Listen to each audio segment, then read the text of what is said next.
Hello student, welcome to my YouTube channel excellent success group.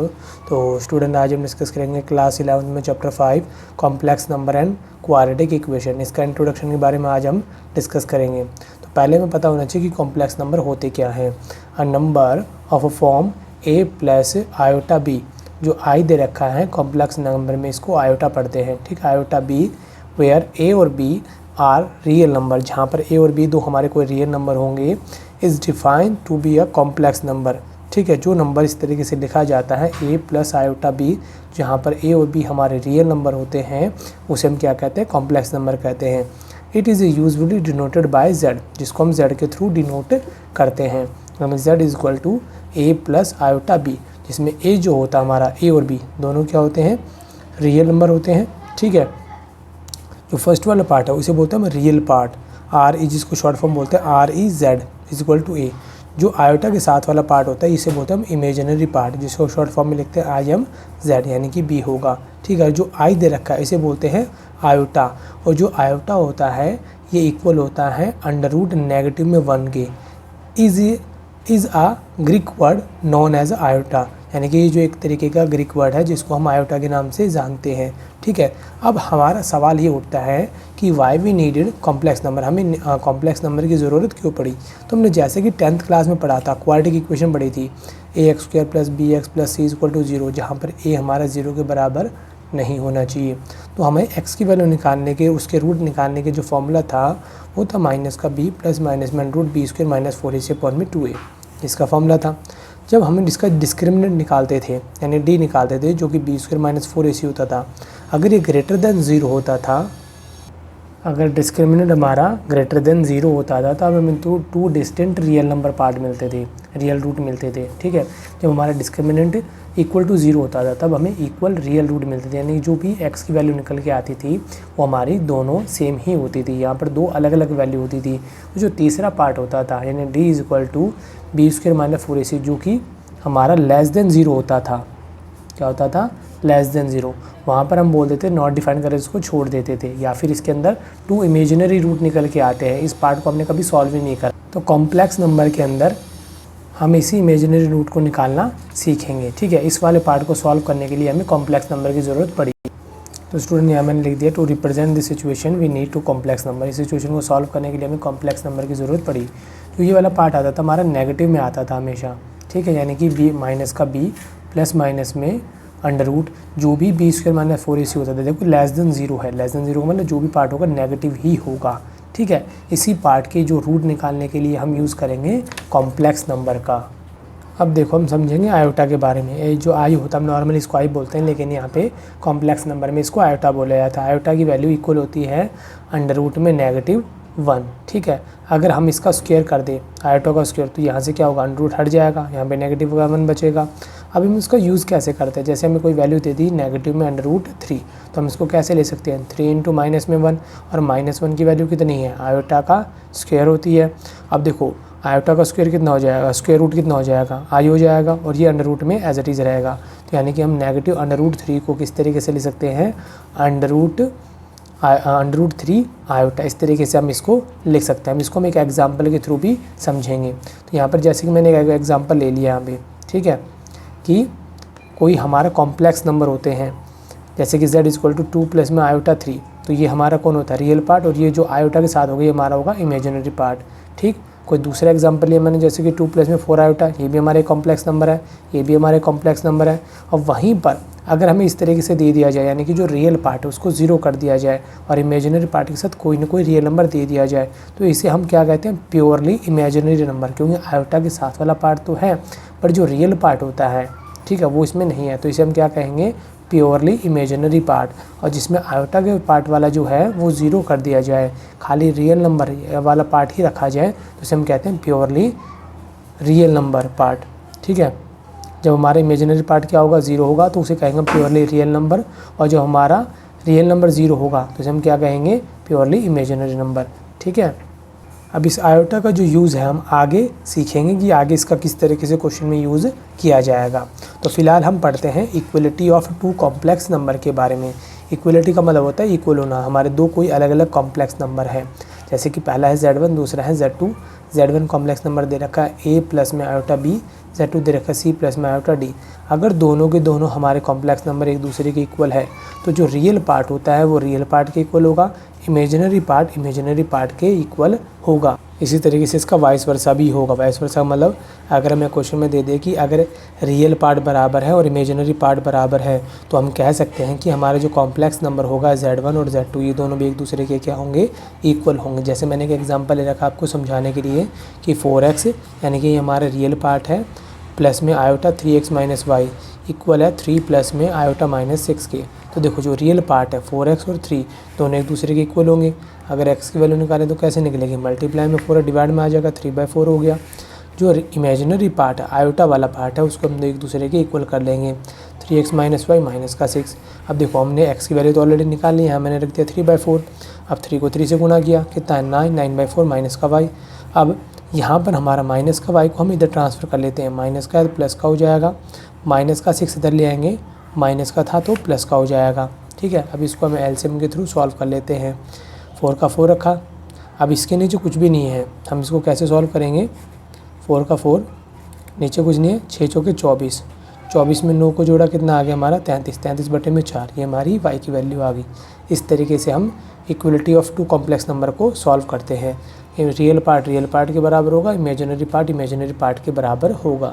अब इसमें मैंने note डाला है कि ग्रेटर देन और लेस देन जो होता है साइन इसमें is meaningless in a case of complex number. Complex number में लेस देन और मोर देन इनका कोई यूज़ इसके अंदर नहीं होगा। ठीक है, फिर अगली कंडीशन आती है हमारी अलजेब्रा ऑफ कॉम्प्लेक्स नंबर। ठीक है, अब इसमें अलजेब्रा का यूज़ होगा यानी कि प्लस माइनस मल्टीप्लाई डिवाइड इनको किस तरीके से कॉम्प्लेक्स नंबर में किया जाता है। तो पहला आता है हमारा एडिशन। कॉम्प्लेक्स नंबर 2 दे रखे हैं Z1 और Z2।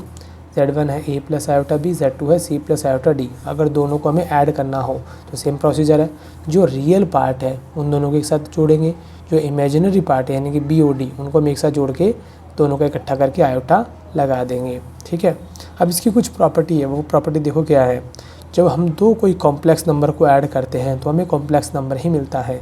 जैसे कि ये कॉम्प्लेक्स नंबर था, ये भी कॉम्प्लेक्स नंबर था, दोनों को जोड़ा। अब देखो ये हमारा रियल पार्ट है, ये हमारा इमेजिनरी पार्ट है। दो कॉम्प्लेक्स नंबर को ऐड करने पे हमें कॉम्प्लेक्स नंबर ही मिला। यहाँ मैंने लिख दिया है sum of two complex number give a complex number. दो कॉम्प्लेक्स नंबर को ऐड करने पे हमेशा हमें कॉम्प्लेक्स नंबर ही मिलेगा। फिर अगला आता है हमारा कॉम्यूटेटिव लॉ। इसके अंदर मतलब होता है इसको उल्टा पुल्टा करके लिख देना होता है। यानी Z1 और Z2 है, इसको हम किस तरीके से लिख देंगे, उल्टा करके लिख देंगे। Z2 आगे कर देंगे, Z1 पीछे कर देंगे, और इस कंडीशन में भी दोनों एक दूसरे के क्या रहेंगे, बराबर ही रहेंगे। तीसरा लॉ आता है हमारा एसोसिएटिव लॉ। इसमें क्या कर दिया जाता है, शुरुआत के पहले 2 नंबर को जोड़ दिया जाता है, फिर तीसरे पार्ट को बाद में जोड़ा जाता है। ये इक्वल होता है किसके, Z1 plus Z2 plus Z3। इसमें पीछे के दोनों को पहले जोड़ा जाता है, फिर जो आंसर आता है उसमें Z1 को जोड़ा जाता है। दोनों में आंसर सेम ही होता है। इसको आप समझने के लिए एक एग्जांपल के थ्रू समझ सकते हो। जैसे कि मैंने लिखा 3 + 4 + 5 है। कोई सिंपल सा एग्जांपल ले रहा हूँ आपको ताकि समझ में आ जाए इजीली। ठीक है, एसोसिएटिव में क्या होगा, पहले इन दोनों को ऐड किया जाएगा, 3 और 4 7 प्लस में 5, फिर दोनों को जोड़ा जाएगा 12। इसमें क्या फ़र्क है, पहले इन दोनों को जोड़ेंगे 9, 9 और 3 कितने हो गए 12। सिर्फ इतना ही फ़र्क है, पहले इन दोनों को बाद में इन दोनों को। जो आंसर आएगा फिर इसमें जोड़ दिया जाए, जो आंसर आएगा वो इसमें जोड़ दिया जाएगा। ठीक है, अगला आता हमारा एग्जिस्टेंस ऑफ एडिटिव आइडेंटिटी। इसमें क्या होता है कि उस कॉम्प्लेक्स नंबर में हम क्या नंबर जोड़ें कि वही सेम नंबर आ जाए। तो अगर Z में क्या जोड़ेंगे, तो 0 जोड़ेंगे तभी तो Z आएगा। तो इसके लिए 0 कौन होगा, एडिटिव आइडेंटिटी होगा। Z में क्या जोड़े कि Z ही आ जाए, आपको समझाने के लिए, याद रखने के लिए। तो Z के लिए जो इसका एडिटिव आइडेंटिटी होगी वो कौन होगी, 0 ही होगी। ठीक है, फिर एग्जिस्टेंस ऑफ एडिटिव इन्वर्स क्या होता है कि Z में क्या जोड़ें या माइनस करें कि आंसर 0 आ जाए। ठीक है, इसका जस्ट उल्टा है कि Z में क्या जोड़ें कि आंसर हमारा कौन आ जाए, 0 आ जाए। तो इसमें क्या रखेंगे, Z के अंदर माइनस को जड़ करेंगे तभी हमारा 0 आएगा। तो इसे क्या कहेंगे, हम एडिटिव इन्वर्स कहेंगे। ठीक है, ये हमारी किसकी आइडेंटिटी थी, ये हमारी थी एडिशन की अलजेब्रा में। अब हम पढ़ेंगे अलजेब्रा ऑफ कॉम्प्लेक्स नंबर यानी कि डिफरेंस के बारे में पढ़ेंगे। तो इसके अंदर जैसे कि 2 कॉम्प्लेक्स नंबर होते हैं, A plus iota B, C plus iota D। दोनों का क्या करना है, डिफरेंस यानी कि माइनस करना है। तो माइनस करने के अंदर जो कम्यूटेटिव लॉ होता है वो क्या बताता है कि Z1 में से Z2 माइनस करेंगे और Z2 में से Z1 माइनस करेंगे तो दोनों टर्म कभी एक दूसरे के इक्वल नहीं हो सकती। ठीक है, सिंपल सा लॉजिक है। अगर मैं आपको आसान भाषा में समझाऊं तो 4 - 3 और 3 - 4 कभी दूसरे के बराबर नहीं होंगे। यहाँ माइनस करें तो 1 आएगा, यहाँ माइनस करें तो -1 आएगा, ये दोनों एक दूसरे के बराबर है ही नहीं। ठीक है, इसी तरीके से बताया गया है कि डिफरेंस के अंदर कम्यूटेटिव लॉ अप्लाई नहीं हो सकता, एसोसिएटिव लॉ भी अप्लाई नहीं होगा। Z1 - Z2 फिर माइनस करेंगे Z3 को, यानी पहले इन दोनों को माइनस करेंगे, जो आंसर आएगा फिर उसमें से Z3 को माइनस करेंगे, या Z2 में से Z3 माइनस करेंगे, जो आंसर आएगा उस आंसर को Z1 में से माइनस करेंगे। ये एसोसिएटिव लॉ भी इसमें अप्लाई नहीं हो सकता। ठीक है, फिर अगला आता है हमारा अलजेब्रा ऑफ कॉम्प्लेक्स नंबर, जिसमें मल्टीप्लाई करना होता है। ठीक है, जैसे कि Z1 हमारा हो गया a + i b, Z2 हो गया c + i d। इसमें दोनों को मल्टीप्लाई करना है, तो मल्टीप्लाई करने का तरीका देखो ज़रा, मैंने इन दोनों के बीच में कोई निशानी, मतलब मल्टीप्लाई होगा। पहले a को मल्टीप्लाई किया c के साथ ac, a को मल्टीप्लाई किया i d के साथ, तो मैंने क्या लिख दिया i a o d लिख दिया। फिर i b को मल्टीप्लाई करेंगे c के साथ, तो i bc, i b को c से किया i bc कर दिया। फिर i b को मल्टीप्लाई करेंगे i d के साथ, i को i से गुना किया, i स्क्वायर हो गया, bd है bd आ गया। मैंने आपको बताया था i स्क्वायर की वैल्यू किसके बराबर होती है, -1 के, तो ये एज इट इज़ आ गया। दोनों में i कॉमन ले लिया तो यहाँ ad आ गया, यहाँ bc बच गया, प्लस में इसकी वैल्यू -1, यहाँ आ गया bd को -1 से मल्टीप्लाई किया, माइनस का bd आ गया, ये एज इट इज़ पार्ट आ गया। तो देखो ये दोनों हमारे रियल पार्ट है, इन दोनों के साथ रख लिया। जिसके पास में आयोटा लगा होगा वो हमारा कौन होगा, इमेजिनरी पार्ट होगा। तो ये हमारा रियल पार्ट हो गया, ये हमारा इमेजिनरी पार्ट हो गया। तो हमने दो कॉम्प्लेक्स नंबर को मल्टीप्लाई किया तो रिजल्ट में हमें क्या मिला, कॉम्प्लेक्स नंबर ही मिला। ठीक है, तो यही मैंने इसकी प्रॉपर्टी में लिख दिया है क्लोजर लॉ, यानी Z1 × Z2 = Z। दो कॉम्प्लेक्स नंबर को मल्टीप्लाई करने पे हमेशा कॉम्प्लेक्स नंबर ही मिलता है हमें। तो नेक्स्ट प्रॉपर्टी इसकी कम्यूटेटिव लॉ। कम्यूटेटिव लॉ क्या कहता है कि Z1 को मल्टीप्लाई करो Z2 से, या Z2 को मल्टीप्लाई करो Z1 से, दोनों ही टर्म हमारी क्या रहती हैं, इक्वल रहती हैं। अगला आता है हमारा एसोसिएटिव लॉ, जिसके अकॉर्डिंगली हम क्या करते हैं, Z1 को Z2 से मल्टीप्लाई करते हैं, जो आंसर आता है उस आंसर को मल्टीप्लाई करते हैं Z3 के साथ, और ये टर्म इक्वल होती है। Z2 को Z3 से मल्टीप्लाई करते हैं, जो आंसर आता है उसको मल्टीप्लाई करते हैं Z1 से, और ये दोनों ही पार्ट एक दूसरे के क्या होते हैं, इक्वल होते हैं। अगला आता है हमारा मल्टीप्लिकेटिव आइडेंटिटी एग्जिस्ट, जिसका मतलब क्या होता है कि Z को किससे मल्टीप्लाई करें कि Z ही आ जाए। ठीक है, तो Z को 1 से मल्टीप्लाई करेंगे तो Z ही आएगा, या 1 को Z से मल्टीप्लाई तब भी क्या आएगा, Z ही आएगा। तो यहाँ पर जो हमारा 1 है वो 1 क्या करेगा, 1 इज़ अ मल्टीप्लिकेटिव आइडेंटिटी का वर्क करेगा, यानी कि उसको Z से मल्टीप्लाई करने पे हमें सेम वही आंसर देगा। और जो यहाँ पे 1 होगा वो इक्वल होगा एक कॉम्प्लेक्स नंबर जो कि हमें देगा 1 प्लस में 0 आयोटा। ठीक है, हम यहाँ पे रख सकते हैं 1 प्लस में 0 आयोटा, इसको मल्टीप्लाई करेंगे Z से तो मेरे रिजल्ट में Z ही देगा, यानी कि वही सेम नंबर देगा। अगला आता है हमारा मल्टीप्लिकेटिव इन्वर्स, जिसको हम Z इन्वर्स के नाम से Z इन्वर्स से भी डिनोट करते हैं। इसका मतलब क्या होता है, Z को किससे मल्टीप्लाई करूं कि हमारा 1 आ जाए। तो यहाँ पर Z को अगर 1/Z से मल्टीप्लाई किया जाए तो Z से Z कैंसिल आउट हो जाएगा, कितना आ जाएगा, 1 आ जाएगा। या 1/Z को Z से मल्टीप्लाई किया, कैंसिल हो जाएगा, 1 आ जाएगा। तो यहाँ पर जो 1/Z है ये शो करेगा मल्टीप्लिकेटिव इन्वर्स को, यानी Z × Z इन्वर्स हमें रिजल्ट में क्या देगा, 1 देगा। तो मल्टीप्लिकेटिव इन्वर्स के लिए वर्क कौन करेगा, 1/Z, जिसको Z से मल्टीप्लाई करने पे हमें रिजल्ट में 1 देगा। यहाँ पर मैंने लिख दिया मल्टीप्लिकेटिव इन्वर्स ऑफ Z क्या होता है, A प्लस में आयोटा B है, is denoted by Z inverse, जिसको Z इन्वर्स से डिनोट किया जाएगा, जिसको हम क्या लिखेंगे, Z इन्वर्स = 1/Z, यानी कि इसी पार्ट का रेसिप्रोकल। ठीक है, ये Z है, नीचे कुछ नहीं मान लेंगे तो 1/Z हो जाएगा। अगला आता है हमारा डिस्ट्रीब्यूटिव लॉ, जिसके अकॉर्डिंगली क्या होता है, Z1 ब्रैकेट Z2 + Z3, जिसमें Z1 को मल्टीप्लाई करते हैं Z2 के साथ, Z1 को मल्टीप्लाई करते हैं Z3 के साथ, बीच में प्लस का साइन है तो प्लस आ जाएगा। या फिर हम इसको ऐसे भी ले सकते हैं कि Z1 + Z2 ब्रैकेट Z3, तो Z3 को मल्टीप्लाई करेंगे पहले Z1 के साथ, तो Z1 × Z3, प्लस का साइन है प्लस आ जाएगा, Z3 को मल्टीप्लाई करेंगे Z2 के साथ, Z2 × Z3, ये हमारा होता है डिस्ट्रीब्यूटिव लॉ। ठीक है, अगला आता हमारा अलजेब्रा ऑफ कॉम्प्लेक्स नंबर, यानी कि डिवीज़न का। देखो डिवीज़न पढ़ने से पहले हम पढ़ेंगे इसके कॉन्जुगेट के बारे में। Before study of the division first of all we we will know about conjugate of the complex number. हम कॉम्प्लेक्स नंबर के बारे में कॉम्प्लेक्स नंबर का जो कॉन्जुगेट होता है उसके बारे में हम जानेंगे। कॉन्जुगेट होता क्या है, देखो जैसे कि हमारे पास कोई कॉम्प्लेक्स नंबर दे रखा है, जैसे कि z is equal to X plus में आयोटा वाई। कॉन्जुगेट का मतलब होता है जो आयोटा पॉजिटिव वाला होता है इसको हम कन्वर्ट कर देते हैं नेगेटिव में। ठीक है, कॉन्जुगेट का सिंपल सा मतलब ये है, आप पॉजिटिव आयोटा को कन्वर्ट कर देना नेगेटिव आयोटा के साथ, अगर नेगेटिव में है तो पॉजिटिव कर देना। सिंपल से इतना मतलब है। जैसे कि ये z दे रखा है, इसका कॉन्जुगेट होगा तो z के ऊपर एक बार लगा दिया जाएगा, इसके ऊपर बार आ जाएगा, बार का मतलब पॉजिटिव आयोटा को कन्वर्ट कर दिया जाएगा नेगेटिव आयोटा में। ठीक है, अब इसकी कुछ रूल और आइडेंटिटी होती है, समझ सकते हो आप कि किसी हम कॉन्जुगेट का दोबारा से कॉन्जुगेट निकालते हैं तो वापस हमारा ओरिजिनल कॉम्प्लेक्स नंबर ही आ जाता है। जैसे कि ओरिजिनल कॉम्प्लेक्स नंबर हमारा क्या था, z is equal to X plus में आयोटा वाई। इसका कॉन्जुगेट निकाला कितना आया, x माइनस में आयोटा वाई। अब इसी का अगेन कॉन्जुगेट निकालते, कॉन्जुगेट टर्म का दोबारा से कॉन्जुगेट निकाल देंगे तो देखो नेगेटिव वाला किस में कन्वर्ट हो जाए, पॉजिटिव में, तो हमारे जो ओरिजिनल नंबर था वो उसी के बराबर आ गया। तो इससे हम कह सकते हैं कि किसी कॉन्जुगेट टर्म का दोबारा से कॉन्जुगेट निकालने पर सेम ओरिजिनल वाला ही कॉम्प्लेक्स नंबर निकल के आ जाएगा। सेकंड, जैसे कि हमारा दो कॉम्प्लेक्स नंबर है z1 प्लस z2, उन दोनों का कॉन्जुगेट लगा हुआ है तो हम उसको इस तरीके से सेपरेट करके ले सकते हैं कि z1 का कॉन्जुगेट प्लस में z2 का कॉन्जुगेट।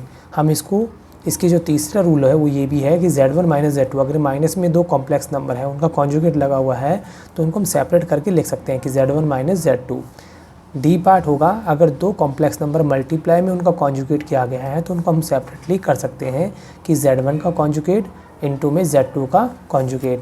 और फाइनली आता है हमारा कि z1 और अपॉन में z2 है, कोई कॉम्प्लेक्स नंबर को डिवाइड करा गया और इसका कॉम्प्लेक्स नंबर है पूरे होल पे, तो उसको हम सेपरेटली लिख सकते हैं कि z1 का कॉन्जुगेट अपॉन में z2 का कॉन्जुगेट, जहाँ पे जो हमारा z2 होगा यानी कि अपॉन में 0 के बराबर नहीं हो सकता।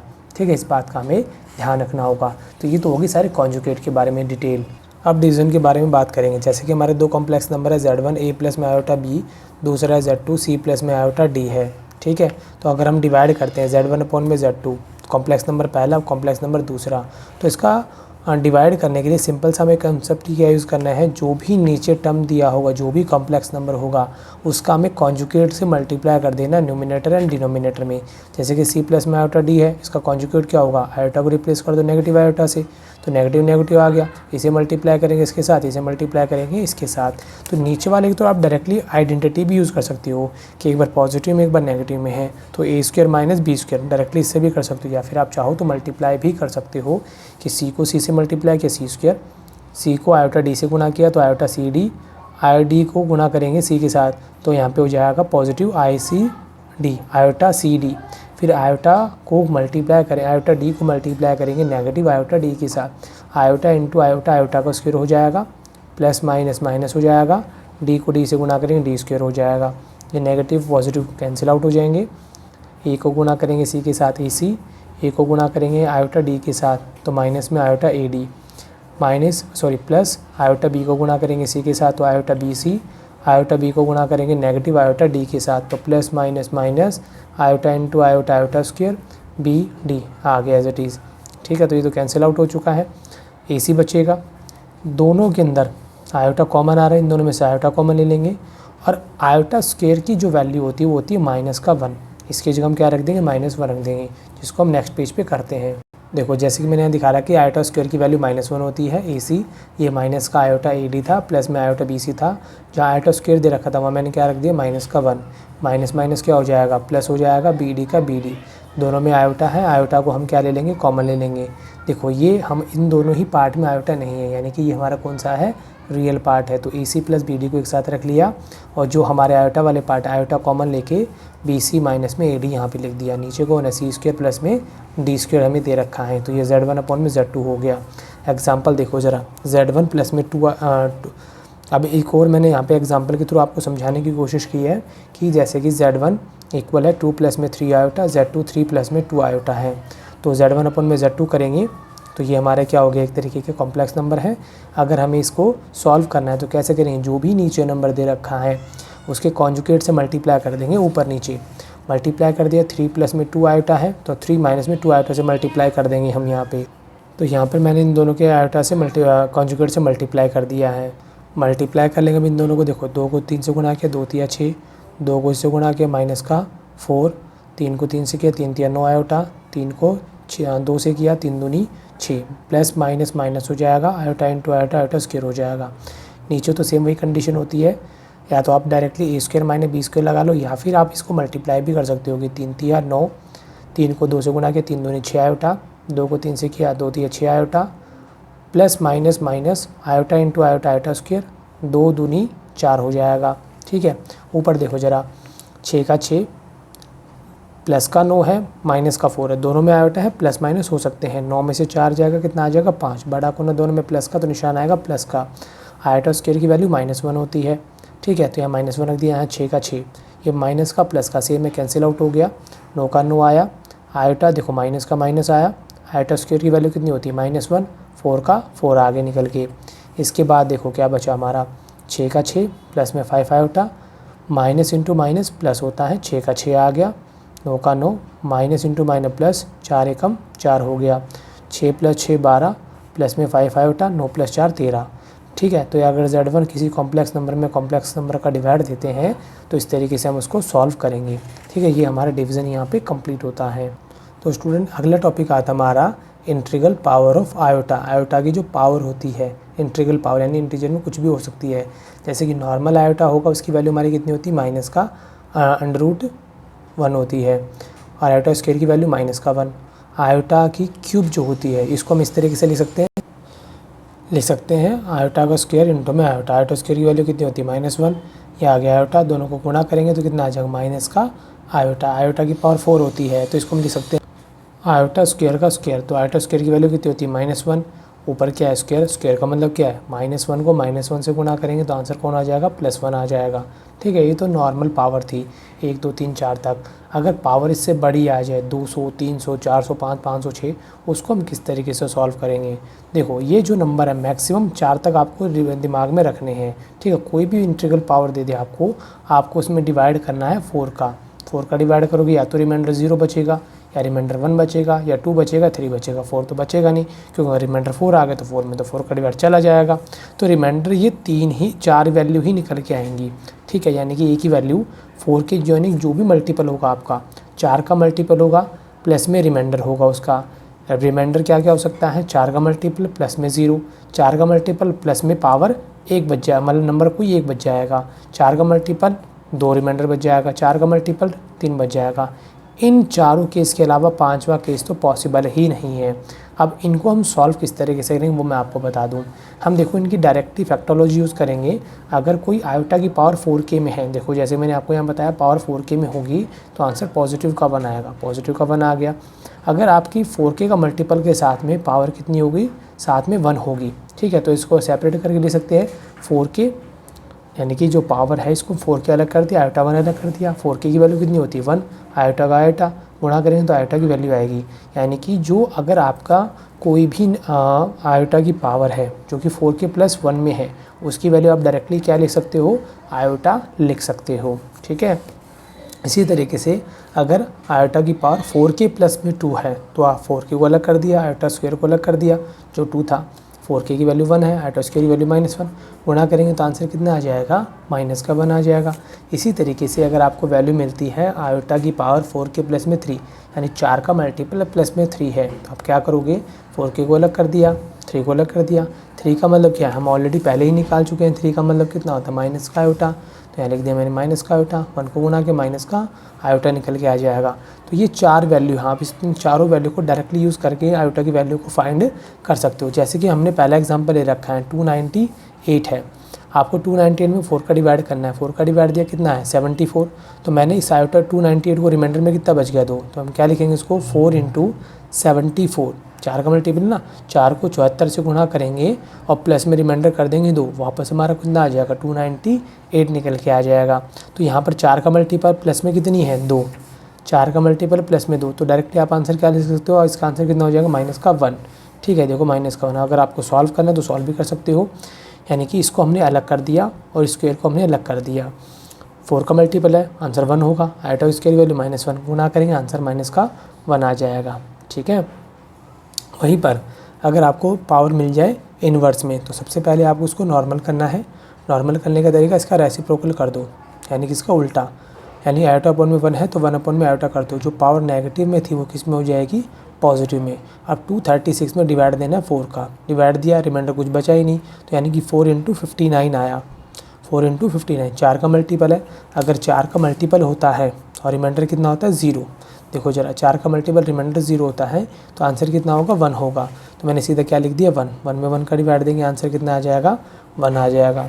फिर मैंने एक और एग्जाम्पल लिया, यहाँ पे मैंने देखो जरा, आयोटा की पावर 593 दे रखा है, 4 का डिवाइड दिया, कितना है 148, रिमाइंडर कितना बचा 1। तो मैंने यहाँ लिख दिया 4 × 148 प्लस में 1। अब 4 का मल्टीपल है तो इसकी वैल्यू तो सीधी 1 हो जाएगी। जो 1 है इसको मैंने अलग कर दिया, इसकी वैल्यू 1, और आयोटा 1 का मैंने आयोटा रहने दिया। आंसर कितना हो जाएगा इसका, आयोटा हो जाएगा। इसी तरीके से मैंने एक और एग्जाम्पल लिया यहाँ पे, आयोटा की पावर नेगेटिव में 593 आया, ठीक है। तो नेगेटिव वाले को पॉजिटिव बनाने के लिए सबसे पहले इसको रेसिप्रोकल कर लिया, 1 अपॉन में आयोटा की पावर 593। अब इसमें मैंने 4 का डिवाइड दिया, सबसे पहले 593 में 4 का डिवाइड दिया, ठीक है। डिवाइड देने पे सेम वही आएगा, 4 × 148, ठीक है। और प्लस में कितना आ जाएगा, जो इसकी पावर 1 थी वो मैंने अलग कर दी। 4 का मल्टीपल वैल्यू 1 देगा, नीचे आयोटा बच गया। अब आयोटा डिनोमिनेटर में कभी भी आ जाए तो आपको उसी से मल्टीप्लाई कर देना ऊपर नीचे, आयोटा को iota, iota into iota, iota square हो जाएगा, स्क्वायर की वैल्यू -1, -1 में इसका डिवाइड देंगे तो आंसर आ जाएगा माइनस का आयोटा। क्लियर। अगर आयोटा की पावर आ जाती है तो आप इसको इस तरीके से सॉल्व करोगे, डायरेक्टली फैक्टोलॉजी यूज़ करके इनको सॉल्व कर सकते हो। और ये कैसे बनी है वो भी मैंने आपको यहाँ पे लॉजिक उसका समझा दिया है, ठीक है। ये हमारा इंटीग्रल पावर ऑफ आयोटा था। अब हमारा अगला टॉपिक आता है square root of a negative real number. अगर कोई नंबर है जिसका स्क्वायर रूट निकालना और वो नेगेटिव में, तो कैसे सॉल्व करेंगे। माइनस के 36 को हम क्या ले सकते हैं, -1 × 36, -1 का मतलब कितना होता है, आयोटा का स्क्वायर, ठीक है। आयोटा स्क्वायर का स्क्वायर रूट करेंगे तो आयोटा आ जाएगा, और 36 का कितना आ जाएगा, 6 निकल के आ जाएगा। यहाँ पे देखो, ये तो हमने नॉर्मली इसका अंडर रूट निकाल दिया है, लेकिन एक अंडर रूट ये भी होगा। जैसे हम 36 का अंडर रूट निकालते कितना आता है, 6 आ जाता है। अब हम 36 को इस तरीके से भी ले सकते हैं, -6 × √−6, क्योंकि माइनस इंटू माइनस क्या हो जाता है, प्लस हो जाता है। अंडर रूट में मैंने अभी भी दोनों को अंडर रूट में रखा। और यहाँ पे -6 को हम लिख सकते हैं माइनस में 1 इंटू में 6, माइनस का 6 इसको हम लिख सकते हैं माइनस में 1 इंटू में 6 हो गया, ठीक है। वैसे तो 36 का अंडर रूट कितना होता है, 6 होता है, लेकिन मैं इसी की देखो वैल्यू दूसरी बार अलग कैसे निकाल के दिखाता हूँ इसी सवाल की कॉम्प्लेक्स नंबर में। अब -1 की वैल्यू कितनी होती है, आयोटा स्क्वायर, -1 की वैल्यू कितनी होती है, आयोटा स्क्वायर। तो आयोटा स्क्वायर की अंडर रूट करेंगे तो आयोटा आ जाएगा, आयोटा स्क्वायर का अंडर रूट करेंगे तो कितना आ जाएगा, आयोटा आ जाएगा। ये अंडर रूट में 6 रहेगा, अंडर रूट में 6 रहेगा। अब अंडर रूट 6 पावर इसकी 1 है, इसकी 1 है, एक और ये कितनी हो जाएगी, 2 हो जाएगी, इसे कट जाएगा। कटने के बाद में आंसर कितना आ जाएगा, इसकी वैल्यू -1 और यहाँ हो जाएगा 6, आंसर आ गया -6। वैसे तो निकाले अंडर रूट 36 का तो 6 आता है, लेकिन यहीं पर मैंने दोबारा से इसको कॉम्प्लेक्स नंबर के अकॉर्डिंग नहीं निकाला तो आंसर कितना आ गया, -6 आ गया, ठीक है। एक ही सवाल के 2 अलग अलग आंसर आ रहे हैं, ऐसा होना पॉसिबल नहीं है। ये जो तरीका किया गया है ये बिल्कुल गलत है। कई लोग सोचते हैं कि हम इसको इस तरीके से भी इसको तो कर सकते हैं, लेकिन ये गलत है। क्यों गलत है, क्योंकि इसका रूल जो होता है वो कुछ इस तरीके से होता है कि अगर कोई अंडर रूट ए नंबर है और दूसरा अंडर रूट बी नंबर है, इन दोनों को मल्टीप्लाई करके हम अंडर रूट ए बी लिख सकते हैं, जहाँ पर ए और बी दोनों क्या होने चाहिए, नेगेटिव नहीं होने चाहिए। हम इन दोनों को नेगेटिव नंबर नहीं रख सकते। अगर दोनों नेगेटिव नंबर लिए जाएंगे तो ये इस नंबर के इक्वल नहीं होगा, ठीक है। At least one of A and B must be positive, दोनों में से ए या बी में से कम एक पॉजिटिव होना ज़रूरी है। अगर इसको आसान भाषा में कहें तो under root A into under root A बराबर होगा अंडर रूट ए बी के, जहाँ पर A B greater than 0, B B greater than 0 होगा। अगर कोई नंबर है, ठीक है, नेगेटिव में अंडर रूट ए है और नेगेटिव में अंडर रूट बी है, तो ये कभी भी अंडर रूट ए बी के बराबर नहीं होगा, ठीक है। इस बात को आप दिमाग में रख लेना कि 2 अंडर रूट नेगेटिव वैल्यू को मल्टीप्लाई करने पे अंडर रूट ए बी के बराबर वो कभी भी नहीं होगा। अब इसकी कुछ हम आइडेंटिटी के बारे में पढ़ लेते हैं, आइडेंटिटी ऑफ कॉम्प्लेक्स नंबर। जैसे कि Z1 + Z2 का होल स्क्वायर करेंगे तो क्या हो जाएगा, जैसे हम 9th 10th क्लास में पढ़ते आ रहे थे, a + b का होल स्क्वायर क्या होता है, a² + b² प्लस में 2ab, सेम टू सेम वही है। यहाँ पर a की जगह कौन दे रखा है Z1, b की जगह कौन दे रखा है Z2, बाकी सेम वही कंसेप्ट है, Z1 का होल स्क्वायर Z2 का होल स्क्वायर प्लस में 2Z1 Z2। अगर माइनस करना है तो यही आइडेंटिटी होगी, a - b का whole square a² + b² - 2ab, वही कंसेप्ट यहाँ लगा हुआ है। ए प्लस बी का क्यूब कर देते तो A cube B cube plus 3a² B plus 3ab²। तो यहाँ पर भी हम वही कंसेप्ट यूज़ करेंगे। ए की जगह z1 है, बी की जगह z2 है। z1 का क्यूब प्लस में 3z1 का स्क्वायर इंटू में z2 प्लस 3z1 z2 का स्क्वायर प्लस में 3z क्यूब। देखो इनको आगे पीछे लिख देने से फ़र्क नहीं पड़ता। इस वाले फॉर्मूले में मैंने b को आगे रखा हुआ है, इसमें मैंने पीछे रखा हुआ है, तो किसी नंबर को आगे पीछे रख देने से कोई फ़र्क नहीं पड़ता। फ़र्क पड़ता है उसके साइन से। अगर हमने साइन चेंज कर दिया, यहाँ प्लस है यहाँ माइनस था, तो वो गलत होगा। ठीक है, साइन हमें मैटर करता है और जिस नंबर के आगे जो साइन लगा वही साइन होना चाहिए। जैसे कि यहाँ पे मैंने z1 माइनस z2 का क्यूब लगा रखा है, तो वैसे इसका फॉर्मूला होता है a माइनस बी का cube a cube minus B cube minus 3a² B plus 3ab² होता है।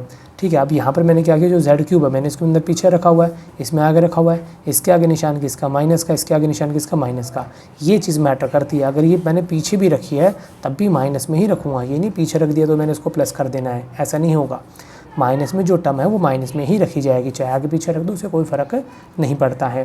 तो z1 का क्यूब माइनस 3z1 का स्क्वायर प्लस इंटू में z2 प्लस 3z1 z2 का स्क्वायर माइनस में z2 का क्यूब। और फिर हमारा a² माइनस b² होता था, तो इसको एक बार प्लस में एक बार माइनस में, सेम वही हमने यहाँ पे इसको करा हुआ है। एक बार प्लस में लिखा हुआ और एक बार हमने माइनस में इसको लिखा हुआ है। ठीक, अब हम इसका एक एग्जांपल भी समझ लेते हैं। जैसे हमें दे रखा -5 माइनस में 3 आयोटा का क्यूब, इसको हमें a प्लस आयोटा b में लिखना है। तो फॉर्मूला देखो हमारा वही है, x माइनस वाई क्यूब, चाहे आप इसको z1 माइनस z2 का क्यूब लिख लो, चाहे x माइनस वाई का होल क्यूब लिख लो। फॉर्मूला होता है x cube minus Y cube minus 3x² Y plus 3xy²। x की जगह में 5 रखना है, y की जगह में 3 आयोटा रखना है। तो देखो x की जगह 5, y की जगह 3 आयोटा का क्यूब, x की जगह 5, y की जगह 3 आयोटा, x की जगह 5, y की जगह 3 आयोटा। 5 को 5 से 3 बार गुणा करना है, 5 5 25, 25 5 125। 3 को 3 से 3 बार गुणा करना है, 3 3 9, 9 3 27। आयोटा को आयोटा से 3 बार गुणा करेंगे तो आयोटा क्यूब हो जाएगा, माइनस का माइनस। 3 का 3, 5 को 5 से गुणा किया 25, 3 आयोटा, 5 3 15, 3 को 3 से गुणा किया 9, आयोटा को आयोटा से गुणा किया, आयोटा स्क्वायर आ गया 125, सेम आ गया। आयोटा क्यूब को हम क्या ले सकते हैं, आयोटा स्क्वायर इंटू में आयोटा, 25 3 75, 3 आयोटा, 15 9 में 135, माइनस का आयोटा की वैल्यू कितनी, आयोटा स्क्वायर की माइनस का 125। आयोटा स्क्वायर की वैल्यू -1 होती है, आयोटा आ गया। 75 को 3 से मल्टीप्लाई किया, 225 आ गया। 35 135 1 जा 135, प्लस माइनस माइनस हो गया, सेम आ गया, माइनस माइनस प्लस, आयोटा का आयोटा हो गया, -225 माइनस का 135। अब देखो ये भी प्लस का है, रियल नंबर है, ये भी माइनस का रियल नंबर है। एक प्लस का हो, एक माइनस को हमेशा माइनस करेंगे। 135 में से 125 माइनस करेंगे, कितना आ जाएगा 10। बड़ा को ना दोनों में से माइनस का तो निशान आएगा हमारा, माइनस का निकल के आ जाएगा। ठीक है, फिर यहाँ पर ये माइनस का ये प्लस का, 225 में से 27 माइनस करेंगे तो कितना आ जाएगा 198। बड़ा को ना दोनों में से माइनस का तो निशान आ जाएगा माइनस का। तो ये हमारी a प्लस में आयोटा b की फॉर्म यानी कि कॉम्प्लेक्स नंबर बन के आ गया है। ठीक है, अब हम पढ़ेंगे modulus of a complex number के बारे में। मॉड्यूलस शो करता है magnitude of a particular quantity, यानी कि किसी क्वांटिटी का उसका मैग्नीट्यूड शो करता है। मैग्नीट्यूड यानी उसकी एक रियल वैल्यू हमें वो देता है मॉड्यूलस। ठीक है, जैसे कि हमें z दे दिया, x प्लस में आयोटा y, ये एक तरीके कॉम्प्लेक्स नंबर, इसका मॉड्यूलस निकालना है। तो जो भी x की टर्म होगी उसका स्क्वायर, y की टर्म होगी, आयोटा को छोड़ देना, y का स्क्वायर, इसको हम सॉल्व करेंगे तो हमें उसका क्या देगा, मॉड्यूलस देगा, उसकी एक मैग्नीट्यूड वैल्यू देगा हमें। ठीक है, अब जैसे कि अब इसको हम फॉर्मूला वाइज लिखें तो क्या लिखेंगे कि ये हमारा जो रियल पार्ट होता है, रियल पार्ट का स्क्वायर, ये हमारा इमेजिनरी पार्ट होता है, इमेजिनरी पार्ट का स्क्वायर। जैसे मैंने इसका एक एग्जांपल लिया है यहाँ पे 2 प्लस में 3 आयोटा, तो 2 का स्क्वायर, यहाँ पे 3 का स्क्वायर, 2 दूनी 4, 3 3 9, ये कितना हो जाएगा, इसका मॉड्यूलस अंडर रूट में 13 हो जाएगा। अब इसके कुछ प्रॉपर्टी भी होती हैं, प्रॉपर्टी मैंने यहाँ पे लिखी हुई देखो ज़रा। z इंटू में z का कॉन्जुगेट, कॉन्जुगेट क्या होता है मैं आपको पहले ही पढ़ा चुका हूँ इसके बारे में। दोनों को मल्टीप्लाई करने पे मॉड्यूलस का स्क्वायर निकल के आएगा। ठीक है, z1 इंटू z2, इन दोनों का अगर हम मल्टीप्लाई करके मॉड्यूलस निकालते हैं तो इनको हम सेपरेटली z1 का मॉड्यूलस इंटू में z2 का मॉड्यूलस, इस तरीके से भी इसको सेपरेट करके लिख सकते हैं। तीसरी आइडेंटिटी है, अगर z1 अपॉन z2 का हम मॉड्यूलस निकालते हैं तो इनको हम सेपरेटली z1 का मॉड्यूलस अलग अपॉन में z2 का मॉड्यूलस अलग, इस तरीके से करके लिख सकते हैं, जहाँ पर z2 होगा हमारा नॉट इक्वल टू 0 होगा। अगर कोई हमारा कॉम्प्लेक्स नंबर का मॉड्यूलस निकाला गया है और उसका कॉन्जुगेट वो एक दूसरे के इक्वल होगा। और उसी अगर नेगेटिव कॉम्प्लेक्स नंबर का मॉडुलस निकालते हो तो तीनों एक दूसरे के इक्वल होते हैं। ये वाला पार्ट तो मैं आगे आपको प्रूफ भी करवा दूंगा मैं, ठीक है। और बाकी के जो पार्ट है हम एक्सरसाइज के अंदर इसको डिस्कस कर लेंगे, क्योंकि इतनी ज़्यादा मुश्किल नहीं है। इस वाले पार्ट को मैं आपको करके दिखा देता हूँ।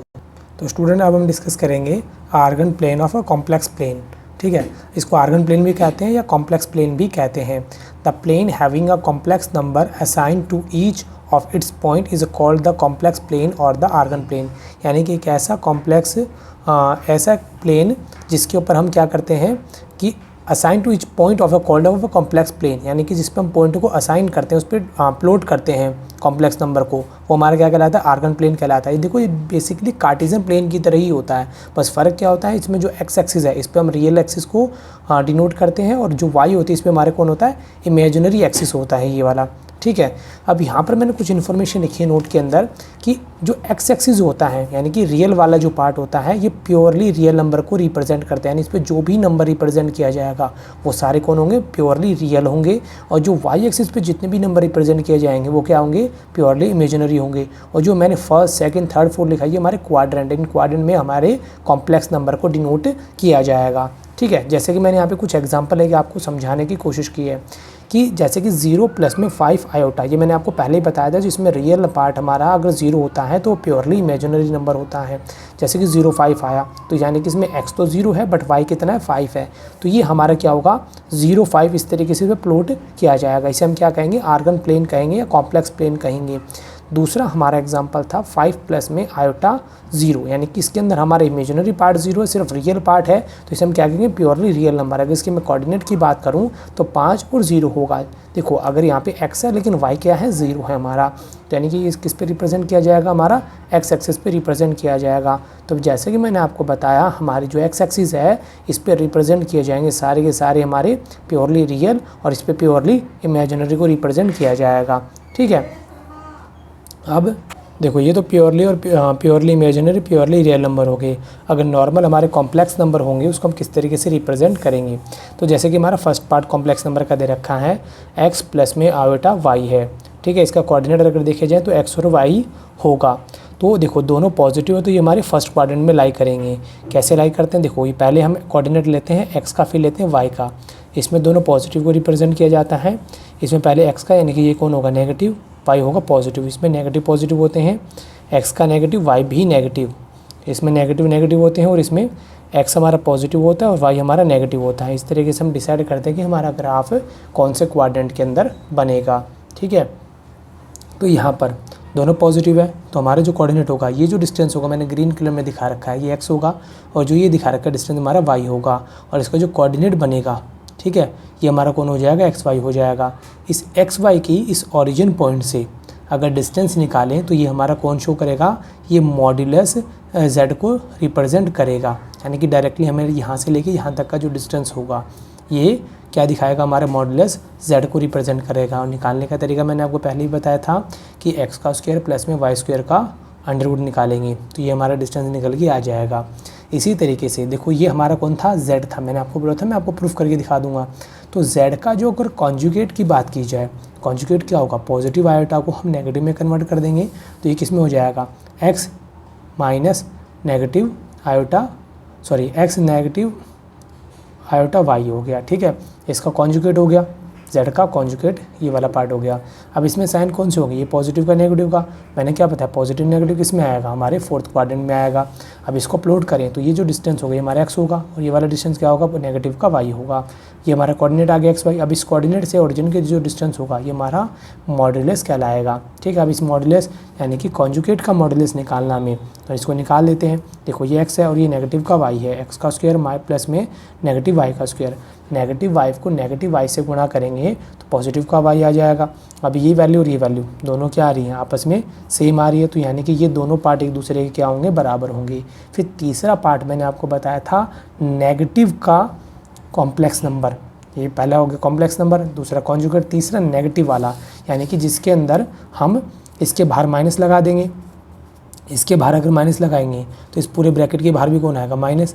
माइनस अंदर मल्टीप्लाई करेंगे तो ये भी माइनस का हो जाएगा, इसे मल्टीप्लाई करेंगे तो ये भी किसका हो जाएगा, माइनस का हो जाएगा। तो इसके जो कोऑर्डिनेट बनते हैं वो क्या बनते हैं, नेगेटिव का वाई और नेगेटिव का एक्स।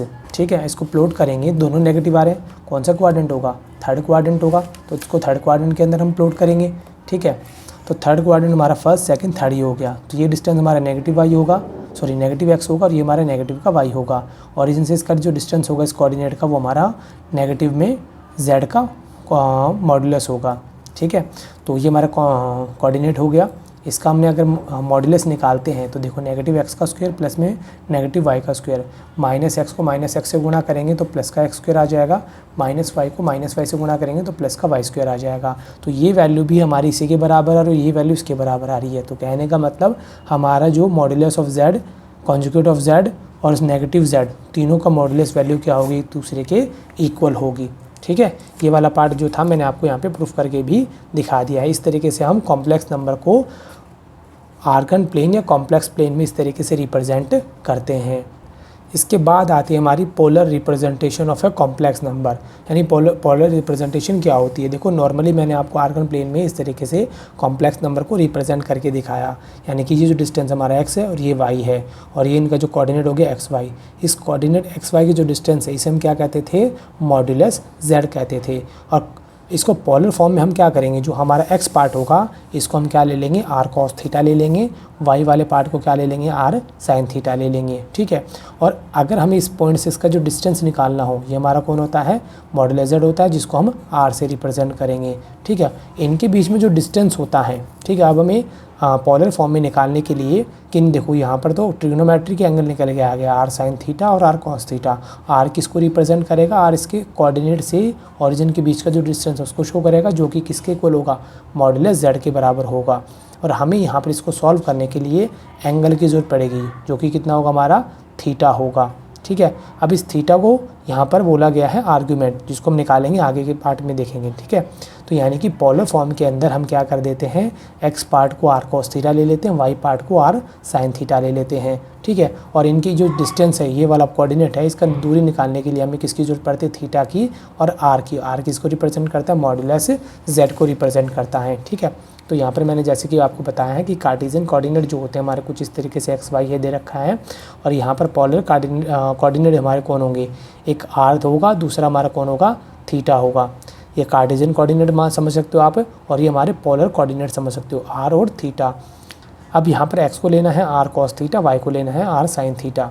थीटा क्या होगा, be the angle which make with the positive direction, यानी कि थीटा जो होगा ये पॉजिटिव डायरेक्शन है, इसके साथ बनाने वाले जो एंगल होगा इस एंगल को थीटा कहा गया है, of X axis anticlockwise. Clear, जैसे कि हमारी कोई कॉम्प्लेक्स नंबर है z is equal to X iota y है, इसको पोलर फॉर्म में कैसे लिखेंगे, z is equal to r cos theta plus में i r sin थीटा। दोनों में क्या आ रहा है, r कॉमन आ रहा है तो r कॉमन ले लिया, तो कितना बच गया, r यहाँ बच गया cos थीटा प्लस में i sin थीटा हो गया। ठीक है, ये हमारी क्या होगी, पोलर फॉर्म में कॉम्प्लेक्स नंबर होगी यहाँ पे। ठीक है, और जो r होगा वो मॉडुलस z के बराबर होगा। मॉडुलस कैसे निकलता है, x का स्क्वायर प्लस में y का स्क्वायर, या फिर आप डायरेक्टली इस तरीके से भी निकाल सकते हो कि cos स्क्वायर थीटा, क्योंकि यहाँ पे x किसके बराबर था, cos के, y किसके बराबर था, sin के। r इक्वल होगा cos स्क्वायर थीटा प्लस में sin स्क्वायर थीटा के। ठीक है, इस तरीके से हम इसको निकाल सकते हैं। अब बात आती है थीटा की। थीटा क्या होगा यहाँ पे, theta is the argument of a complex number, complex number का आर्ग्यूमेंट होगा। ठीक है, इस आर्ग्यूमेंट को हम आगे डिस्कस करेंगे। तो पहले जो हमने पढ़ा है इसको बाय मैथमेटिकली स्टेटमेंट में किस तरीके से हम लिखेंगे कि z is equal to r cos theta plus में i sin theta is a said to be a polar form. इस जो फॉर्म को हम क्या कहेंगे, पोलर फॉर्म कहेंगे ऑफ अ कॉम्प्लेक्स नंबर, जहाँ पर r मैंने आपको बता दिया मॉडुलस z के बराबर होगा, जो किसके से कैसे निकालते हैं, x का स्क्वायर प्लस में y का square is the modulus of z, जो मैंने आपको बता दिया है।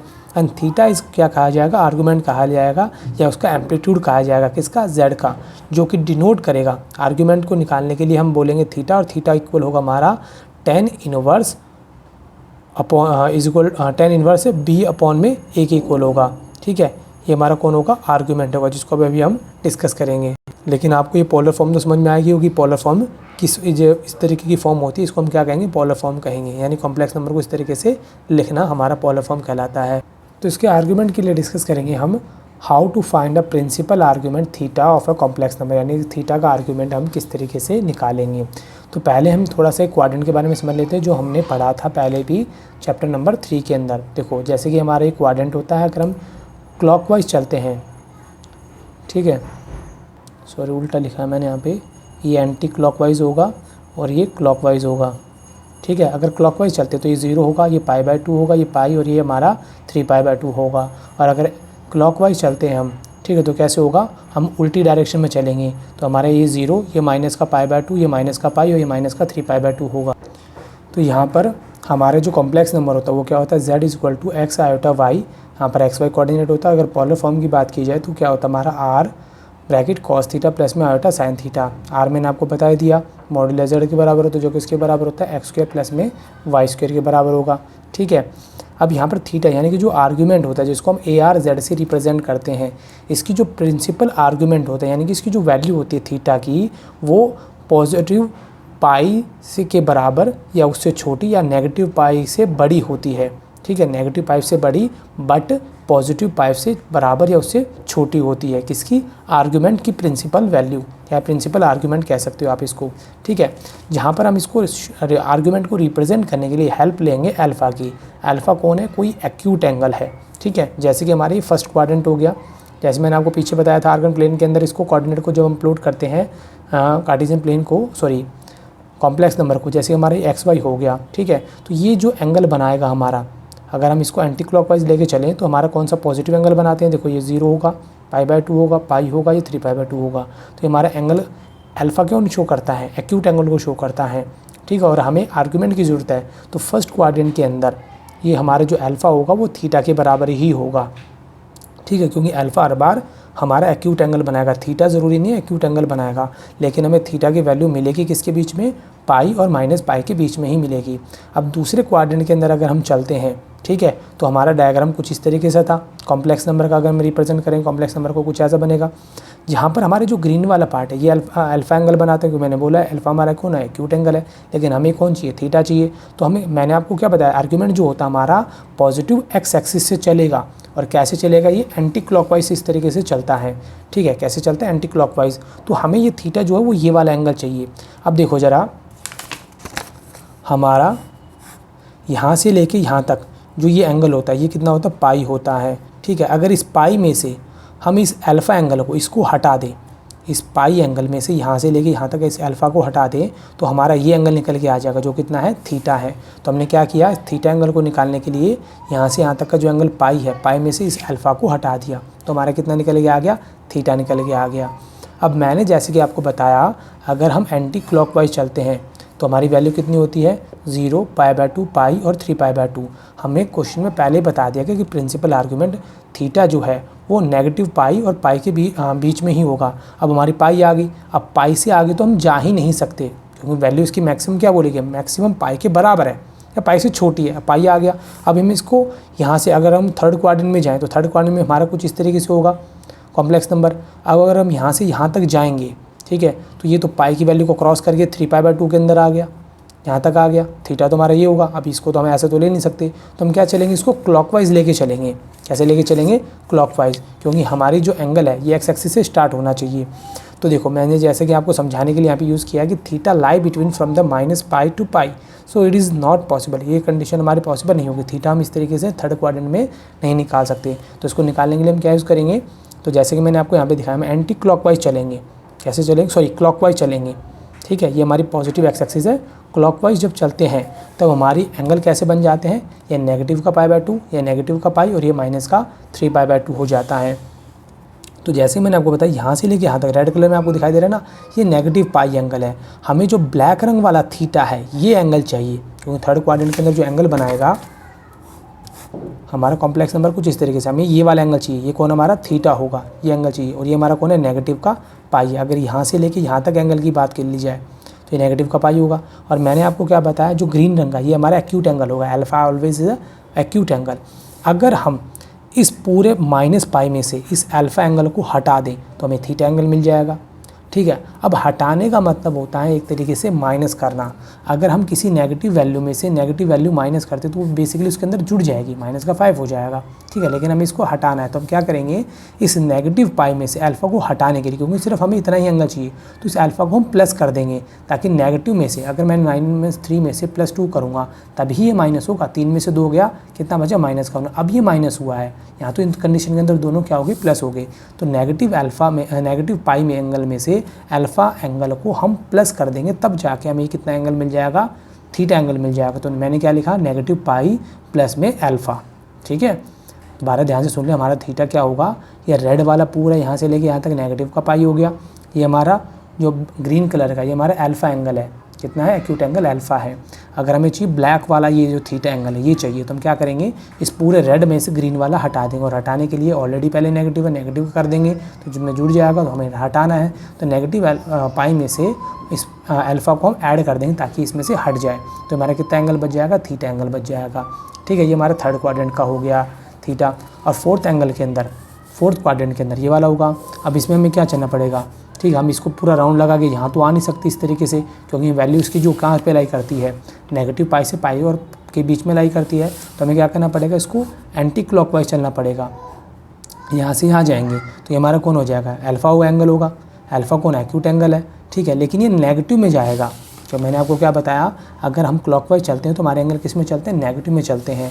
तो हमारे इस केस के अंदर जो अल्फ़ा एंगल होगा नेगेटिव में जाएगा, और यही किसके बराबर होगा, थीटा के बराबर होगा, क्योंकि एंगल हमारा पॉजिटिव एक्स एक्सिस से ही चलेगा। ये एक्स एक्सिस है, इससे ही चलेगा। लेकिन क्लॉकवाइज चलते हैं तो एंगल नेगेटिव में शो करता है, तो थीटा में क्या रिप्रेजेंट करेगा, माइनस का अल्फ़ा शो करेगा। फर्स्ट क्वाड्रेंट में हमारा अल्फ़ा एंगल होगा, वही हमारे थीटा के बराबर होगा, क्योंकि ये एंगल चाहिए मुझे। सेकंड क्वाड्रेंट के अंदर हमारा थीटा जो होगा क्या होगा, पाई माइनस में अल्फ़ा होगा। एंड थर्ड क्वाड्रेंट में एंगल जो होगा थीटा हमारा वो माइनस का पाई प्लस में अल्फ़ा होगा। एंड फोर्थ क्वाड्रेंट में हमारा जो एंगल होगा वो माइनस अल्फ़ा होगा, जो किसके बराबर होगा, थीटा के बराबर होगा। अब हम इसको इस जो मैंने आपको समझाया है इसको मैं शॉर्ट फॉर्म में लिख देता हूँ। बिल्कुल देखो, मैंने यहाँ पे सीधा सीधा एल्गोरिथम लिख दिया, algorithm to find the principal argument of theta. Alpha जो है वो शो करेगा हमारा tan inverse imaginary part upon में रियल पार्ट को। अब क्वाड्रेंट के हिसाब से हमें एंगल को ढूंढना होगा, आर्गुमेंट निकालना ना थीटा का।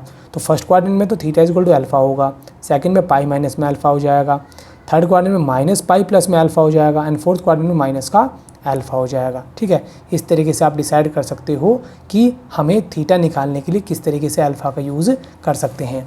अब इसको समझने के लिए हम क्या ले लेते हैं, एक एग्जाम्पल ले लेते हैं ताकि इसको ईजिली समझ सकें। तो represent the complex number z is equal to +1 plus में iota 3 in the polar form. हम इसको पोलर फॉर्म में लिखना है, कैसे लिखेंगे, पहले हमें चेक कर लो, देखो दोनों की वैल्यू चेक कर लो, ये प्लस की है, ये भी किसकी है, प्लस की है, तो ये फर्स्ट क्वाड्रेंट में लाई करेगी, ठीक है। इससे हमें शुरुआत से पता लग जाता है कि फर्स्ट क्वाड्रेंट है, सेकंड क्वाड्रेंट है।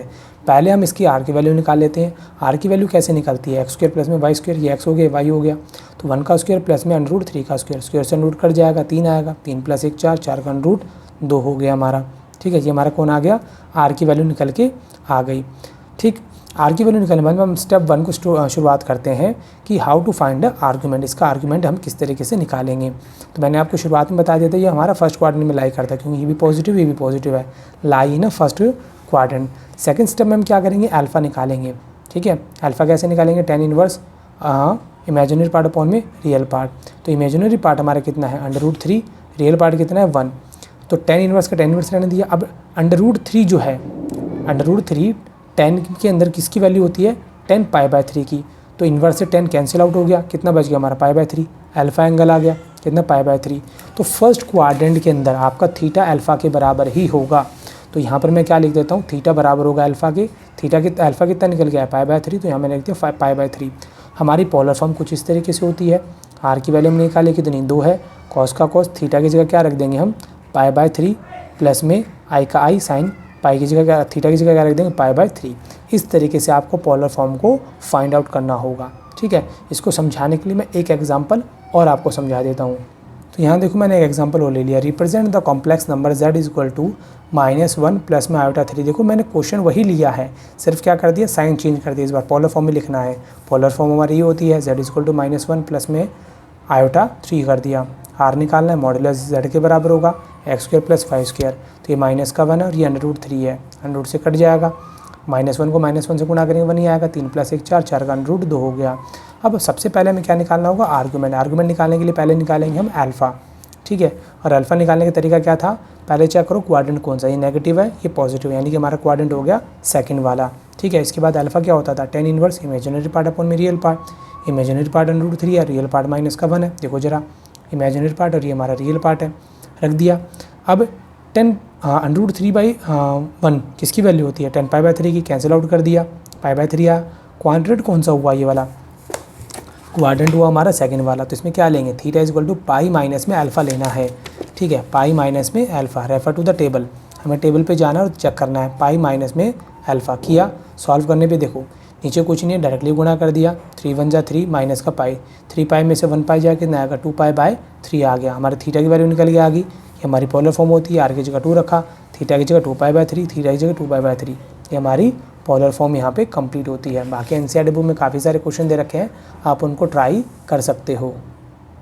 अब स्टूडेंट हमारा फाइनल टॉपिक बचता है क्वाड्रेटिक इक्वेशन का, जो है कि एक्सरसाइज नंबर 3 में यूज़ हुआ है। बड़ा सिंपल सा कंसेप्ट है, क्या यूज़ में है, देखो कोई भी क्वाड्रेटिक इक्वेशन है ax² + bx + c, जहाँ पर a ≠ 0 होगा, जिसके अंदर हम किसी भी रूट निकालने के लिए फॉर्मूला यूज़ करते थे माइनस का भी, प्लस माइनस में √b² - 4ac अपॉन में 2a, जहाँ पर b² - 4ac ये हमारा कौन होता था, डिस्क्रिमिनेंट होता था। हम 10th क्लास में क्या करते थे कि d = b² - 4ac > 0 होता था, तब हमें 2 डिस्टिंक्ट रियल रूट मिलते थे। d = b² - 4ac अगर = 0 होता था तब हमें इक्वल रूट मिलते थे, लेकिन b² - 4ac < 0 होता था तब हम बोल देते थे नॉट डिफाइन, या फिर हम लिख देते थे 2 इमेजिनरी रूट होंगे इसके, ठीक है। अब ये दोनों पार्ट तो हम ऑलरेडी 10th क्लास में पढ़ चुके हैं, जो सारा चैप्टर चल रहा है वो इसी चैप्टर के इर्द गिर्द चल रहा है, ठीक है। इसको हम पढ़ेंगे क्वाड्रेटिक इक्वेशन के अंदर, ठीक है। इसको हम निकालेंगे इस क्वाड्रेटिक इक्वेशन को, ठीक है। ये वाला पार्ट जो हमें देगा वो हम ऑलवेज नेगेटिव नंबर ही देगा, इसमें हमें इमेजिनरी पार्ट के रूट निकालने होते हैं, ये नेगेटिव पार्ट होता है। तो देखो जरा, इसके लिए जो फॉर्मूला होता है बेसिकली बेसिक फॉर्मूला तो यही वाला होता है, लेकिन अगर हम इसको सॉल्व करते हैं, इसका जो डिस्क्रिमिनेंट होता है ऑलवेज नेगेटिव होगा, जैसे कि मैंने आपको बताया, आप चाहो तो सॉल्व करके भी देख सकते हो। सिर्फ तीसरे पार्ट के अंदर इन केस अगर ये नेगेटिव होता है तो हम क्या करेंगे, इन दोनों में से -1 बाहर ले लेंगे, तो हमारा ये क्या हो जाएगा, माइनस वाला प्लस का हो जाएगा, प्लस वाला माइनस का हो जाएगा, अपॉन में 2a। मैंने आपको बताया -1 की वैल्यू कितनी होती है, आयोटा का स्क्वायर होती है, ठीक है। तो -1 की जगह मैंने क्या लिख दिया, आयोटा का स्क्वायर, 4ac माइनस का b² हो गया, ठीक।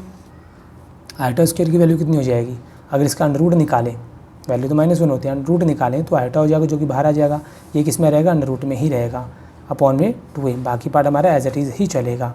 अगर हमें कोई ऐसा डिस्क्रिमिनेंट है जिसकी वैल्यू नेगेटिव में 0 है, तो डायरेक्टली आप उसके इमेजिनरी रूट निकालने के लिए इस वाले पार्ट का यूज़ कर सकते हो, ठीक। इसमें आपको 2 वैल्यू मिलेगी, इसको मैं आपको एक एग्जांपल के थ्रू इससे भी समझा देता हूँ। जैसे कि मैंने यहाँ पे एक इक्वेशन ले ली, x² + में x + में 1, ठीक है। तो हमारी इक्वेशन जो होती है वो इस फॉर्म में होती है ax² + bx + c। a की वैल्यू आगे कुछ भी नहीं दे रखा तो 1 होगी, कुछ नहीं दे रखा तो 1 होगी, c की वैल्यू भी 1 होगी, 1 1 1। सबसे पहले डिस्क्रिमिनेंट निकालेंगे, जो कितना होगा, b² माइनस का 4ac फॉर्मूला होता हमारा, b की जगह 1 रखा, 4ac रखा, 1 में से 4 का कितना, माइनस का 3 आया, डी की वैल्यू कितनी आ गई हमारी, 3 निकल के आ गई, जो कि नेगेटिव है। चाहो तो आप डायरेक्टली जो मैंने फाइनल आंसर निकाला था वो इसमें प्लॉट कर दो, या फिर आप नॉर्मली अपना बेसिक फॉर्मूला है उसी को लेकर भी सॉल्व इसको कर सकते हो। तो यहाँ मैंने लिख दिया डी हमारा क्या है, <0 है, तो हमारे जो रूट होंगे वो क्या होंगे, 2 इमेजिनरी नंबर होंगे। फॉर्मूला हमारा बेसिक वाला यही वाला है, माइनस का b प्लस माइनस में √b² माइनस का 4ac अपॉन में 2a, ठीक है। तो यहाँ देखो -b की जगह, माइनस का माइनस, b की जगह मैंने क्या रख दिया 1, प्लस माइनस b² - 4ac की वैल्यू कितनी है, माइनस का 3 है, 2 का 2, a की वैल्यू कितनी दे रखी है, हमें 1 दे रखी है, ठीक। माइनस का 1 प्लस माइनस, इस -3 को हम लिख सकते हैं 3 × -1, -1 की वैल्यू कितनी होती है, आयोटा का स्क्वायर, -1 की जगह रख दी हमने आयोटा का स्क्वायर। अब इसका अंडर रूट सॉल्व करेंगे तो आयोटा स्क्वायर का अंडर रूट कितना हो जाएगा, आयोटा ये रहेगा किसमें, अंडर रूट में, अपॉन में 2 का 2 आ जाएगा। तो हमारे 2 इमेजिनरी रूट क्या होंगे, एक बार पॉजिटिव में इसको ओपन कर देंगे, क्योंकि यहाँ पर जो साइन लगे हुए हैं एक बार पॉजिटिव और नेगेटिव का है, एक बार पॉजिटिव में ओपन कर देना, एक बार इसको नेगेटिव में ओपन कर देना, तो ये इसके 2 इमेजिनरी रूट निकल के आ जाएंगे, ठीक है। Imaginary root of a quadratic equation if exist, अगर वो एग्जिस्ट करेंगे as a conjugate of each other, एक दूसरे के कॉन्जुगेट होंगे। जरा देखो आयोटा के यहाँ पे कौन आ रहा है, प्लस का साइन आ रहा है, यहाँ पे किसका आ रहा है, माइनस का आ रहा है। तो यानी एक दूसरे के हमेशा कॉन्जुगेट को ही शो करेंगे, रिप्रेजेंट करेंगे। तो स्टूडेंट इसी के साथ हमारा ये पूरा कंप्लीट इंट्रोडक्शन यहाँ पे कंप्लीट होता है, ठीक है। और जितने भी मैंने फॉर्मूले अभी तक यूज़ करें, इन सभी फॉर्मूलों को मैं एक साथ आपको लिख के आपको यहाँ पे दिखा देता हूँ। देखो स्टूडेंट, अभी तक हमने जितना पढ़ा है वो सारा मैंने इन शॉर्ट में यहाँ पे लिख दिया है, ठीक है। आप वीडियो को बीच में पॉज करके इसको नोट कर सकते हो। यहाँ पर मैंने आपको पीछे एक्सप्लेन करके दिखाया है, यहाँ पर मैंने सबको एक साथ नोट कर दिया ताकि बच्चों को एक साथ रहेगा तो आप इसको ईजिली देख के यहाँ पे इसको क्वेश्चनों को सॉल्व कर सकते हो, ठीक है। आप वीडियो को बीच में पॉज करके इनको नोट कर लेना। मैंने जितना कुछ पढ़ाया मैंने उसको यहाँ पर एक साथ लिख दिया यहाँ पे अब, ठीक है। अब इसको अच्छे से वीडियो पॉज कर लें और इसको नोट कर लें, जितना करा है वो सारा का सारा यहाँ पे है।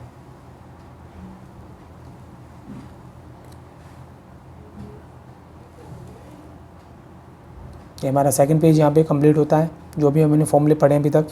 और ये हमारा तीसरा पार्ट है। देखो इंटीग्रल पावर ऑफ आई, ये भी हमने पढ़ी थी।